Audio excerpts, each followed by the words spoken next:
Pelinka kasama ang guard na si Spencer Dinwiddie na nanonood ng laro ng Lakers laban sa Pelicans. Kinakausap na ng Lakers GM para makuha ang nasabing guard. Wala nga pong kahit anong trade na nagawa ang Lakers sa nagdaang NBA trade deadline, kaya umaasa ang team na makakuha ng player sa buyout market. At isa sa gustong makuha ng Lakers ang point guard na si Spencer Dinwiddie na trinade ng Brooklyn Nets sa nagdaang trade deadline papuntang Toronto Raptors, na ayon sa report hindi interesado ang Raptors kay Dinwiddie at papa-expire na rin ang contract nito. Kaya naman hinihintay na lang ng Lakers maklear ang waiver ng nasabing point guard para makuha na nila ito. At kanina sa laban ng Lakers kontra sa Pelicans, patid nga po si Dinwiddie sa Crypto.com Arena kasamang Lakers GM na si Rob Pelinka na nanonood ng nasabing matchup. Hindi lang nanonood ang dalawa dahil spotted din na kinakausap ng Lakers GM si Dinwiddie at mukhang sinisales talk na ito para sa Lakers ito piliin na pumuntang team.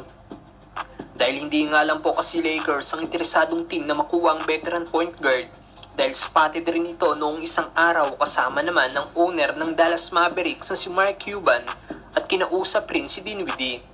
Naglaro na nga po si Dinwiddie sa Dallas noong 2021-2022 season hanggang sa first half ng sumunod na season bago ito napunta sa Brooklyn Nets.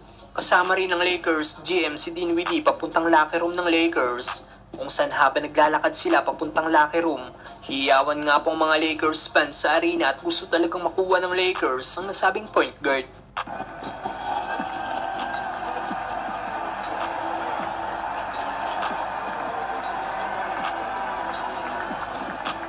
Kinumpirma rin ng isang Lakers fans na binati sila ni Dinwiddie at sinabing see you soon.